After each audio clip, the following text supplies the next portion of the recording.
My name is T. Rutu. I am studying in 9th class. My school name is KGPV Addakal. అనగనగా ఒక ఊరిలో ఒక తండ్రి ఒక కూతురు ఉంటారు.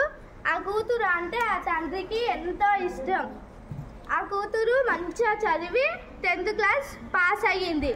పాస్ అయిన తర్వాతకి ఆ కూతురు తండ్రి దగ్గరికి వచ్చి డాడీ నాకు ఫోన్ కావాలి, నేను మా ఫ్రెండ్స్ అందరి దగ్గర ఫోన్ ఉంది, నాకు కూడా ఫోన్ కావాలని చెప్పి వాళ్ళ డాడీని ఫోన్ అడుగుతుంది.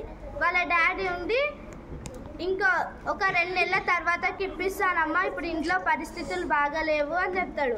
ఆమె ఏమనకుండా ఇంట్లోకి వెళ్తుంది.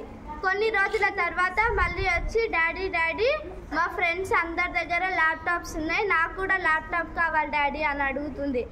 అప్పుడు వాళ్ళ డాడీ ఇప్పుడు ఇంట్లో పరిస్థితి బాగలేదు కదమ్మా, ఇంకో 2 నెలల తర్వాత చూద్దాము, అప్పుడు ఇప్పిస్తా నీకు ల్యాప్టాప్ అని అంటే ఆమె ఏమనకుండా వెళ్ళి తలపేసుకుంటుంది. మళ్ళీ కొన్ని రోజుల తర్వాతకి డాడీ మా ఫ్రెండ్స్ అందరూ స్కూటీ కొనుక్కున్నారు, అందరు స్కూటీ మీదనే వస్తున్నారు, నేను ఒక్కదాన్ని నడుచుకుంటూ వెళ్తున్నాను, నాకు కూడా స్కూటీ కావాలి డాడీ, నాకు స్కూటీ ఇప్పియు అని అడుగుతుంది. అప్పుడు వాళ్ళ డాడీ ఉండి ఇంట్లో పరిస్థితి బాగలేదమ్మా, 2 నెలల తర్వాత నీకు ఇప్పిస్తానంటే వాళ్ళ కూతురుండి ఫోన్ అడిగితే నాకు ఫోన్ ఇప్పలేదు, ల్యాప్టాప్ అడిగితే ల్యాప్టాప్ ఇప్పలేదు, ఇప్పుడు నాకు స్కూటీ కూడా ఇప్పట్లేదు అని చెప్పి వెళ్ళి డోర్ వేసుకుంటుంది. వాళ్ళ డాడీ ఎంత డోర్ కొట్టినా ఆమె తీయదు. వాళ్ళ డాడీ దగ్గర 2 రోజుల వరకు మాట్లాడదు. తర్వాత వాళ్ళ డాడీ వెళ్ళి డోర్ కొడతాడు. డోర్ కొడితే ఆమె డోర్ ఓపెన్ చేయదు. మళ్ళీ డోర్ కొడతాడు, ఆమె మళ్ళీ ఓపెన్ చేయదు. 3వసారి కూడా డోర్ కొడితే ఆమె ఉండి డాడీ నన్ను డిస్టర్బ్ చేయకు అని చెప్పి గట్టిగా అంటది. అప్పుడు వాళ్ళ డాడీ వెళ్ళిపోతాడు. ఇంకా నెక్స్ట్ డే మార్నింగ్ వచ్చి అమ్మ నీకోసం అని నీకు ఇష్టమని స్వీట్ చేశాను, వచ్చి తిందురా అమ్మ అని చెప్తాడు. ఆమె ఉండి నాకు ఇష్టమైనవే నాకు కొనిపియనప్పుడు నాకు ఇష్టమైన స్వీట్ చేస్తే నేనెందుకు తింటాను డాడీ అని చెప్పి ఆమె ఇంకా వెళ్ళిపోతుంది. నెక్స్ట్ డే మార్నింగ్ అట్లనే డోర్ కొడితే ఆమె డోర్ తీయదు. నైట్ వాళ్ళ డాడీ వచ్చి 3 సార్లు డోర్ కొడితే వాళ్ళ డాడీ డోర్ తీయడు.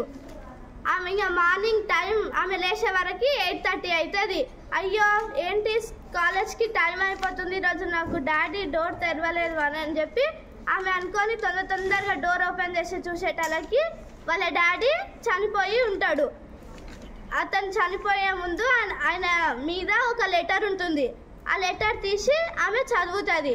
ఆ లెటర్లో ఏముంటుంది అంటే, అమ్మ నీకు ఇన్ని రోజులు చెప్పలేదు, నాకు గుండెపోటు ఉంది, నాకు ఒక్కొక్కసారి గుండె నొప్పి రావడం వల్ల నేను తట్టుకోలేకపోతున్నాను, నీకోసం అని చెప్పి నేను ఇంకా ఆస్తి రాసి పెట్టాను, అలాగే బ్యాంక్లో కొన్ని పైసలు కూడా నీకోసం అని కూడబెట్టాను, నువ్వు అడిగిన నీ ఫోను ల్యాప్టాప్ నీకేం ఇప్పలేకపోయానని నేనే చాలా బాధపడ్డాను, ఇంకా నైట్ వచ్చి నిన్ను డోర్ కొట్టాను కానీ నువ్వు డోర్ తీయలేదు, నాకు గుండెలో నొప్పి చాలా ఎక్కువ అయ్యింది, అయినా డోర్ కొడితే నువ్వు డోర్ తీయలేదు, బయటికి వచ్చేవరకు నాకు గుండెపోటు వచ్చి నేను చనిపోయానమ్మా అంటే ఇంకా ఆమె చాలా ఏడుస్తుంది. ఏడ్చి డాడీ నాకు నువ్వు కొనిపించవే వద్దు, నువ్వు కావాలి నాకు అని చెప్పి ఆమె చాలా ఏడుస్తుంది.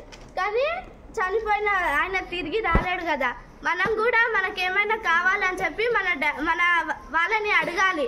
కానీ వాళ్ళు ఇప్పని పరిస్థితిలో ఉంటే మనము సరేలే తర్వాత ఇప్పిస్తారు కదా అని చెప్పి మనము అలానే వాళ్ళ దగ్గర మాట్లాడాలి. కానీ మాట్లాడకుండా ఇలానే ఉంటే వాళ్ళకు కూడా ఏదో ఒక ప్రాబ్లం వచ్చి చనిపోయే అవకాశం ఉంటుంది. అప్పుడు మనం చనిపోయిన తర్వాతకి మనం ఏం చేయలేము.